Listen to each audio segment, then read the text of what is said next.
Bismillahirrahmanirrahim. Assalamualaikum warahmatullahi wabarakatuh.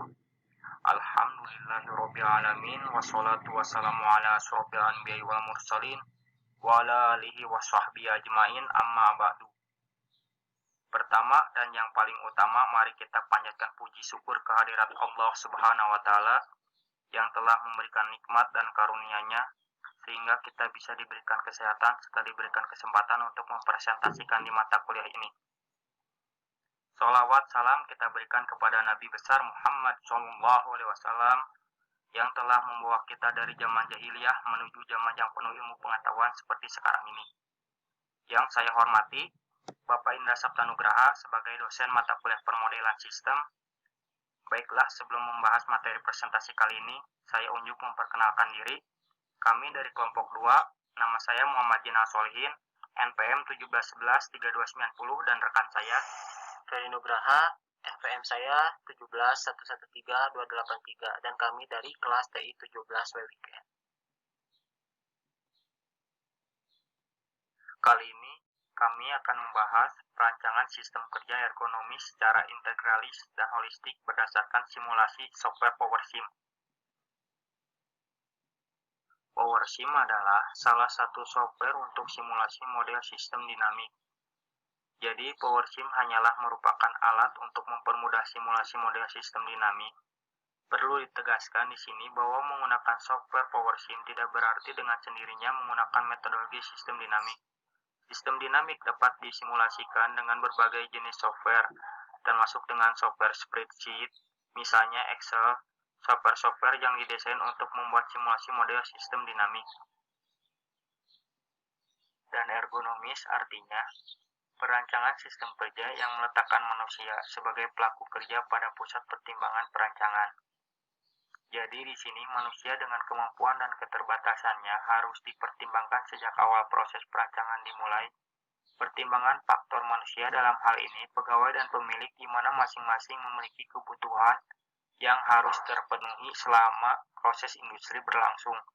Sesuai dengan definisi ergonomi, di mana sebuah sistem kerja harus dapat menjamin keamanan, kesehatan, dan keselamatan kerja, serta terpenuhinya kebutuhan hidup mendasar akan memberikan dampak terhadap hasil kerja tersebut, yaitu meningkatnya efektivitas dan efisiensi industri. Lanjut ke metode penelitian. Pendekatan dalam perancangan industrial disebut dengan Human Integrated Design, yaitu dengan memanfaatkan segala informasi tentang manusia, mencakup kelebihan dan kekurangannya, dan secara terintegrasi digunakan sebagai dasar perancangan sistem. Ada dua pendekatan perancangan secara ergonomi, yaitu yang pertama, pendekatan mikroergonomi, lebih memfokuskan pada perancangan sistem kerja yang menitik beratkan pada kaitan kesesuaian kemampuan manusia dengan pekerjaan atau tugas yang harus diselesaikan. 2. Pendekatan makroergonomi, yaitu suatu pendekatan perancangan sistem kerja yang dikaitkan dengan struktur organisasi, interaksi manusia dan organisasi, serta aspek motivasi dalam pekerjaan. Sekarang dilanjut dengan rekan saya. Baik, terima kasih rekan saya Muhammad Jinal Solihin. Sekarang saya masuk ke tabel 1. Tabel 1 di sini adalah berupa tabel yang berisi tentang pengaruh dan penilaian faktor temperatur terhadap beban fisik dan psikis. Psikis di sini adalah pikiran. Untuk tabelnya terdiri dari 3 bagian, yaitu temperatur, yaitu suhu ruangan, pengaruhnya terhadap pekerjaan, dan yang terakhir adalah penilaian. Penilaiannya di sini saya akan nilai semisal 1 sampai 10, yang dimana itu 1 pekerjaannya lebih berat dan 10 itu lebih ringan. Di sini saya akan menilai dari 40 derajat Celcius, lebih dari 40 derajat Celcius, pengaruh terhadap pekerjaan, yaitu terjadi kelelahan fisik dan psikis luar biasa, konsentrasi kerja berkurang secara drastis, juga faktor kesalahan pekerja sangatlah sering terjadi. Penilaiannya yaitu 3. Kenapa begitu berat? Karena suhu ruangan yang panas menyebabkan pikiran kita juga tidak akan jernih untuk berpikir, apalagi kalau pekerjaannya berat. Sedangkan untuk temperatur 30 sampai 40 derajat Celcius, pengaruh terhadap pekerjaannya yaitu terjadi kelelahan fisik dan psikis, juga ketelitian dan ketahanan kerja berkurang. Penilaiannya 5. Faktornya ya sama seperti yang pertama, karena ruangan yang tidak nyaman dan panas. Untuk temperatur 25 sampai 30 derajat Celcius, keadaannya kurang nyaman atau lost time besar. Penilaiannya 6. Untuk temperatur 20 sampai 25 derajat Celcius, keadaannya optimum untuk bekerja. Penilaiannya 9. Kenapa 9? Biasanya pekerjaannya ya nyaman, tetapi pasti psikisnya lebih tinggi, karena biasanya suhu segini terjadi pada ruangan staf, biasanya staf personalia. Untuk temperatur 15 sampai 20 derajat, pengaruhnya terhadap kita sendiri yaitu mulai terjadi kedinginan, kerja kurang optimum, dan yang terakhir mudah mengantuk. Penilaiannya 7 karena dingin gitu suhu ruangannya yang di bawah rata-rata. Sedangkan untuk temperatur 10 sampai 15 derajat Celcius, pengaruhnya terjadi kekakuan sendi dan sulit bergerak. Penilaiannya 3. Kenapa 3? Karena faktor ruangan yang dingin sehingga kerja juga kurang nyaman, apalagi jika kurangnya gerak maka sering terjadi kram. Disitulah banyak penyebab kecelakaan karena kekakuan sendi. Oke, sekarang kita masuk ke tabel 2. Tabel 2 di sini adalah pengaruh dan penilaian faktor kebisingan terhadap pekerja. Dibagi menjadi 3. Yang pertama itu kebisingan atau desibel, pengaruhnya terhadap pekerjaan, penilaiannya sama seperti pada tabel 1. Kebisingan kurang dari 20 desibel, pengaruhnya sangat tenang, penilaiannya 10. Karena keadaan yang tenang, apalagi sangat tenang, sangat mudah untuk kita untuk berkonsentrasi.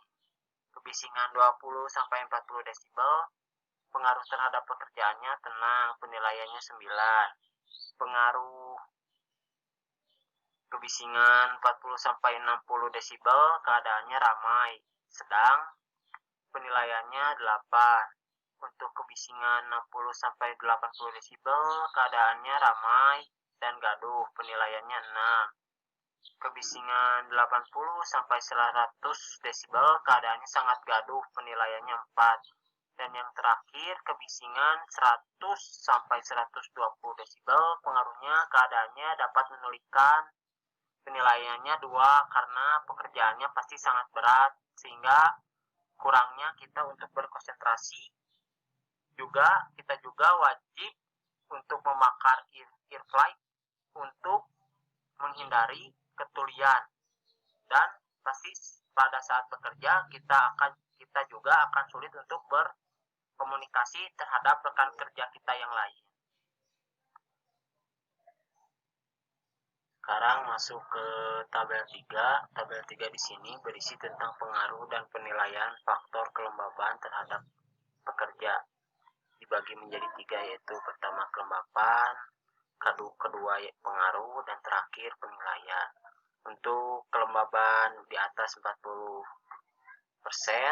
pengaruhnya terlalu kering terhadap kulit tuh, terus terjadi penguapan di kulit, perasaan gerah yang luar biasa, dan juga gelisah karena ketidaknyamanan untuk bekerja dan ketidaknyamanan tubuh kita untuk bekerja. Penilaiannya 4. Sedangkan kelembaban 40 sampai 80%, pengaruhnya keadaan optimum untuk bekerja. Penilaiannya 8. Dan yang terakhir, kelembaban di atas 80%, pengaruhnya terlalu basah, malas, dan mengantuk, penilaiannya 6.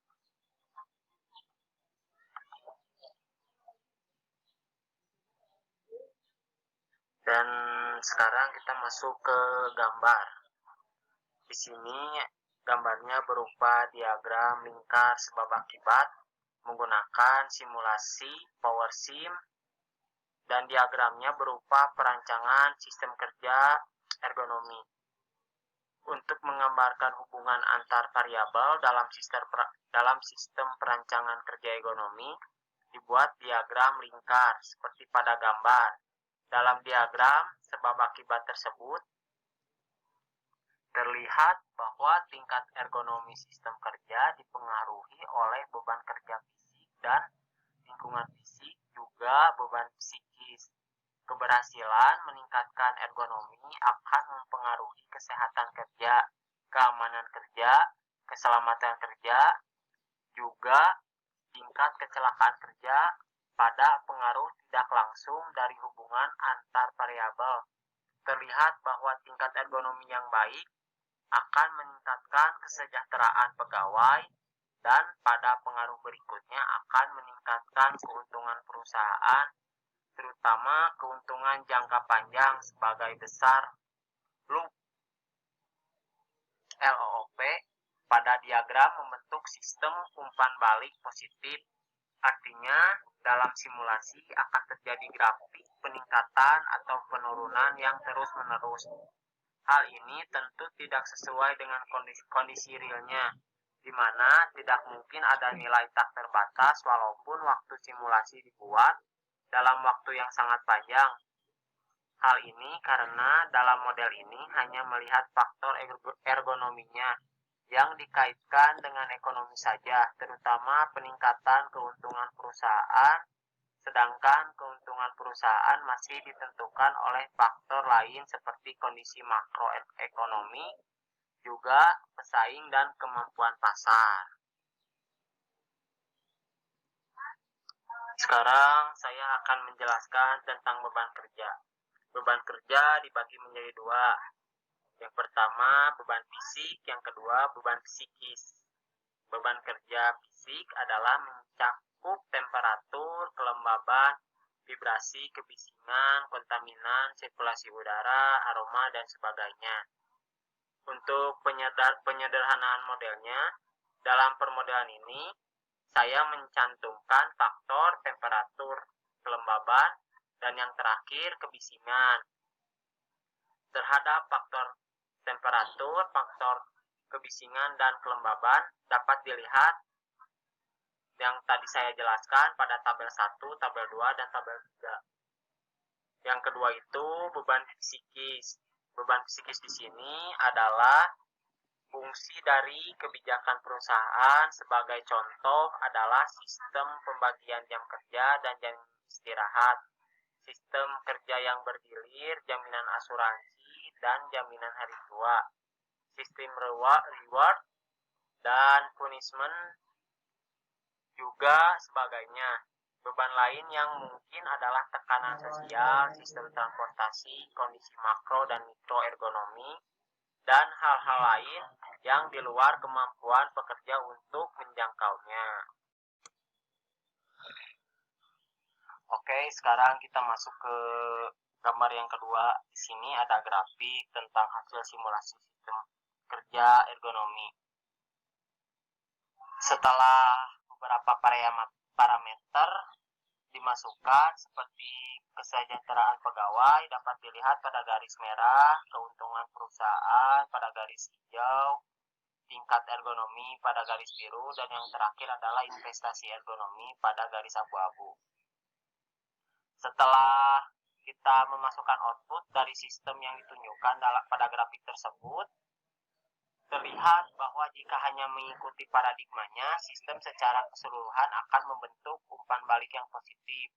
Perilaku menarik ini ditunjukkan oleh keuntungan perusahaan, yaitu bahwa periode awal keuntungan perusahaan menurun, seperti yang kita lihat pada 5 tahun perusahaan terus menurun, dan terjadi peningkatan pada periode-periode berikutnya. Di sini ada beberapa periode. Yang pertama itu periode 5 tahun, 10 tahun, 15 tahun, sampai 20 tahun.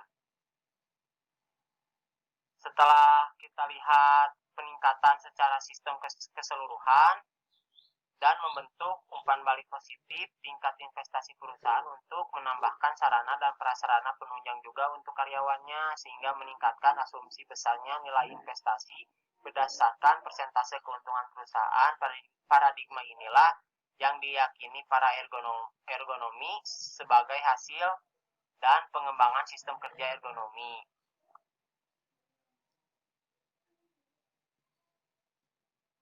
Dilanjut lagi oleh saya, peranan kebijakan. Dalam sistem kerja yang dibuat untuk mensimulasikan perancangan sistem kerja ergonomi, ada beberapa kebijakan yang ada di tangan pengambil keputusan yang dalam hal ini adalah pemilik.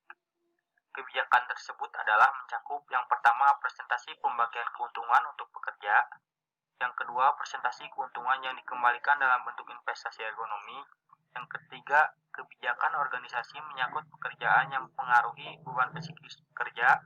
Beberapa simulasi dapat dilakukan dengan merubah nilai-nilai kebijakan dan akan memberikan keluaran yang dapat dianalisis dan dipilih oleh pengambil keputusan sehingga dapat memuaskan baik kepada pemilik ataupun pekerja.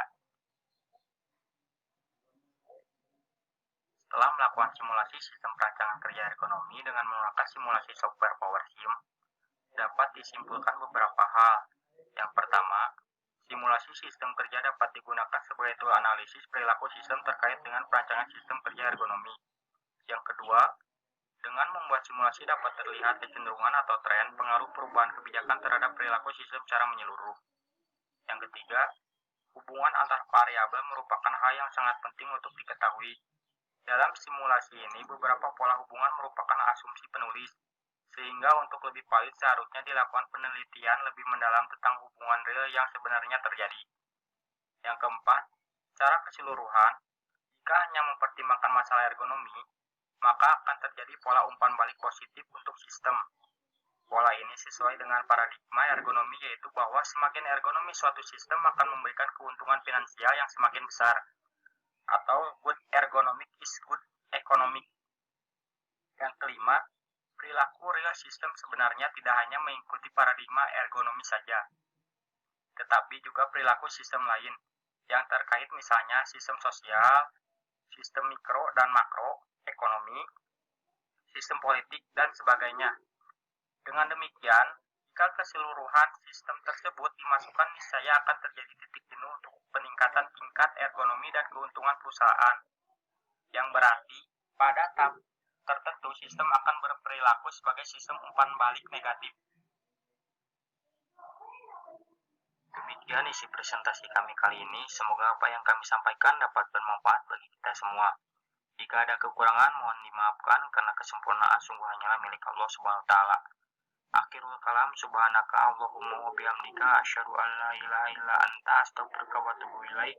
Wassalamualaikum warahmatullahi wabarakatuh.